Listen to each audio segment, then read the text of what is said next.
ഒരു തുണ്ട് ഭൂമിക്ക് വേണ്ടി സർക്കാർ ഓഫീസുകൾ കയറിയിറങ്ങാൻ തുടങ്ങിയിട്ട് വർഷം 22 പിന്നിടുന്നു. കാടിറങ്ങി വന്ന 42 ആദിവാസി കുടുംബങ്ങളാണ് അധികാരികളുടെ ദാക്ഷിണ്യത്തിനായി ജീവിത ദുരിതം പേറി കാലങ്ങൾ തള്ളി നീക്കുന്നത്. മണിയാർ ചേറ്റുകുഴി ആദിവാസി കോളനിയിലെ കുടുംബങ്ങൾക്കാണ് വർഷങ്ങളായിട്ടും ഭൂമി ലഭ്യമാക്കാത്തത്. ഭൂരഹിതരില്ലാത്ത കേരളവും ജനസമ്പർക്കവും മുറതെറ്റാതെ നടക്കുന്ന സംസ്ഥാനത്താണ് കാടിൻ്റെ മക്കളെ പാർശ്വവൽക്കരിക്കുന്നത്. കോരന് കഞ്ഞി കുമ്പിളിൽ തന്നെ എന്ന പഴമൊഴി അന്വർത്ഥമാക്കുന്ന തരത്തിലാണ് ആദിവാസികളോടുള്ള മാറി മാറി വരുന്ന സർക്കാരുകളുടെയും ഉദ്യോഗസ്ഥരുടെയും സമീപനം. പുനലൂർ മിനി സിവിൽ സ്റ്റേഷനുള്ളിലെ പടവുകളിൽ ഏറെ നേരമായി ഇരിപ്പുറപ്പിച്ച ആദിവാസി അമ്മമാരെ കണ്ടാണ് ഫോക് TV വാർത്താ സംഘം ക്യാമറയുമായി ഇവിടെ എത്തുന്നത്. വിവരമന്വേഷിച്ചപ്പോഴാണ് ഇവരടങ്ങുന്ന ആദിവാസി കുടുംബങ്ങളുടെ ദുർഗതി വിവരിക്കപ്പെട്ടത്. 1992 ആദിവാസി പുനരധിവാസ പദ്ധതിയിൽ അപേക്ഷ നൽകി ഒരു തുണ്ട് ഭൂമിക്കായി കാത്തിരിക്കുകയാണിവർ. തുടർച്ചയായ 22 കൊല്ലമായി ഭൂമിക്ക് വേണ്ടി കാത്തിരിക്കുന്ന ഇവർക്ക് മുന്നിൽ മാറി മാറി വരുന്ന സർക്കാരുകൾ കാട്ടുന്ന അലംഭാവവും അവഗണനയും ഇവർ തന്നെ വ്യക്തമാക്കുന്നു.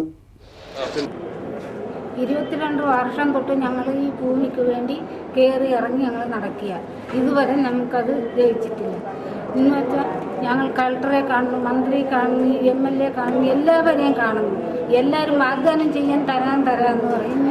അവർ ഭൂമി കണ്ടെത്തിയില്ല. കണ്ടെത്തുമ്പം തരാമെന്ന് പറഞ്ഞു. ആദ്യം 1 ഏക്കർ പറഞ്ഞു. ഇപ്പം കൊടുത്ത് അവർക്ക് 50 സെൻറ്റ് വീതം കൊടുത്തു.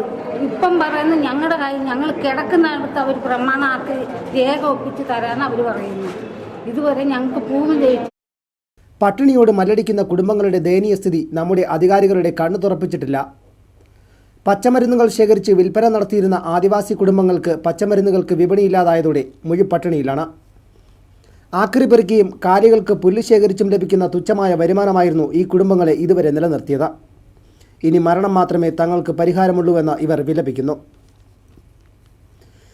തങ്ങളുടെ പരാതി കേൾക്കാനും ദുരിതം കാണാനും ആർക്കും സമയവും താല്പര്യവുമില്ലെന്ന് ആദിവാസി അമ്മമാർ പറയുന്നു.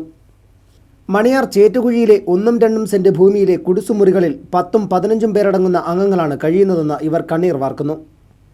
22 വർഷമായി ഭൂമി നൽകാമെന്ന് പറഞ്ഞ് 42 കുടുംബങ്ങളെ കബളിപ്പിക്കുന്ന സർക്കാർ ആകെ 9 പേർക്കാണ് ഇതുവരെ ഭൂമി നൽകിയത്. ഇത്രയും വർഷമായി ഭൂമി കണ്ടെത്തുന്ന തിരക്കിലായിരുന്നു സർക്കാർ. പക്ഷേ കാടിൻ്റെ മക്കൾക്ക് നൽകാനുള്ള ഒരു തുണ്ട് ഭൂമി കണ്ടെത്താനായി സർക്കാരിന് ഇനിയും കഴിയാത്തത് ഈ സമൂഹത്തോട് സർക്കാർ കാട്ടുന്ന വ്യക്തമായ അനീതിയാണ്. കാണാത്ത മന്ത്രിമാരില്ല. MLA മാരടങ്ങുന്ന ജനപ്രതിനിധികളോട് പരാതി പറഞ്ഞു മടുത്തു. കളക്ടറെ കണ്ടു. എന്നാൽ എല്ലാവരും ഞങ്ങൾക്ക് തന്നത് വാഗ്ദാനം മാത്രമാണ്. വാഗ്ദാനം കൊണ്ട് ഞങ്ങളുടെ വിശപ്പടങ്ങില്ല. കൃഷി ചെയ്യാൻ ഭൂമി വേണം. ഞങ്ങൾ മണ്ണ് പൊന്നാക്കി തരാം ഇവർ പറയുന്നു. പക്ഷേ സർക്കാരും അധികാരിവർഗവും ഇവരെ ജീവിതത്തിലെ ഇരുട്ടിലേക്ക് തള്ളിവിടുകയാണ്. പട്ടികവർഗ വികസനത്തിനായി പുനലൂരിൽ ഓഫീസുണ്ടെങ്കിലും ഈ ഉദ്യോഗസ്ഥർക്ക് ആദിവാസികൾ എന്താണെന്ന് കൂടി അറിയാത്ത അവസ്ഥയാണ്. സാമ്പത്തിക വർഷം അവസാനിക്കാൻ 3 മാസം മാത്രം അവശേഷിക്കുമ്പോൾ പട്ടികവർഗ മേഖലയിൽ 40% തുക മാത്രമാണ് ജില്ലയിൽ ചെലവഴിക്കപ്പെട്ടത്. ബാക്കി തുക ശേഷിക്കുന്ന 3 മാസം കൊണ്ട് ദ്രുതഗതിയിൽ ചെലവിടാനാണ് പദ്ധതി. ഉദ്യോഗസ്ഥരുടെ ഇത്തരം അവഗണനയും അലംഭാവവും തുടരുമ്പോഴും അരപ്പട്ടിണിയും മുഴുപട്ടിണിയുമായി ആദിവാസി കുടുംബങ്ങൾ ജീവിതത്തോട് മല്ലിടുന്ന കാഴ്ച ദയനീയമാണ്. മണിയാറ്റിലെ ആദിവാസികൾ മാധ്യമപ്രവർത്തകരോട് തങ്ങളുടെ ദുരിതം വിവരിക്കുമ്പോൾ ഇവിടെ മറ്റൊരു യോഗത്തിൽ പങ്കെടുക്കാനെത്തിയ പുനലൂർ MLA കാണാനിടയായി. ആദിവാസി അമ്മമാരുടെ അപേക്ഷകൾ പരിശോധിച്ച അദ്ദേഹവും സർക്കാർ ഭൂമി കണ്ടെത്തിക്കൊണ്ടിരിക്കുകയാണെന്ന മറുപടി പറഞ്ഞാണ് മടങ്ങിയത്.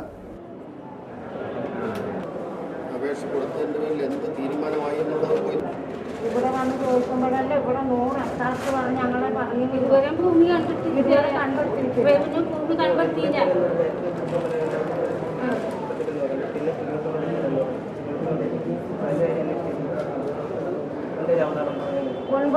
നിൽക്കുന്നതുമായി ബന്ധപ്പെട്ടില്ലയോ?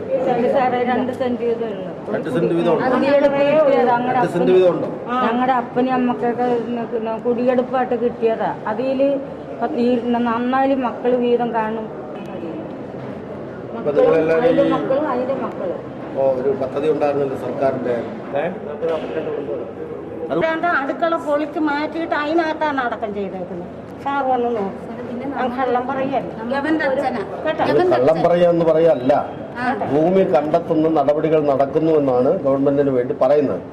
ഇപ്പോൾ 40 സെന്റ് വീതം 5 പേർക്ക് അലോട്ട് ചെയ്തതുപോലെ ബാക്കിയുള്ളവർക്കും ഭൂമി അലോട്ട് ചെയ്യും. അത് 40 സെന്റ് വരുമ്പം വേണ്ടെന്ന് നമ്മൾ പറഞ്ഞു കളയരുത്. 1 ഏക്കറോ 2 ഏക്കറൊക്കെ ഡിമാൻഡ് ചെയ്തോ അത് കിട്ടുകയാണെങ്കിൽ നമുക്ക് വാങ്ങിക്കുകയും ചെയ്യാം. ഇവരെ അവഗണിക്കുന്ന നമ്മുടെ ഭരണാധികാരികൾ കാലാകാലം അധസ്ഥിത സമൂഹങ്ങളെ കബളിപ്പിക്കാമെന്ന് കരുതുന്നത് ഉചിതമായിരിക്കില്ല. എല്ലാവരും കേൾക്കവേ MLA ഉൾപ്പെടെ നിന്നപ്പോൾ ഞങ്ങൾ അവർ പറഞ്ഞ പല അത്താർത്തിയും പറഞ്ഞ് ഞങ്ങളെ ഒഴിവാക്കിയത് കേട്ടോ എല്ലാവരും.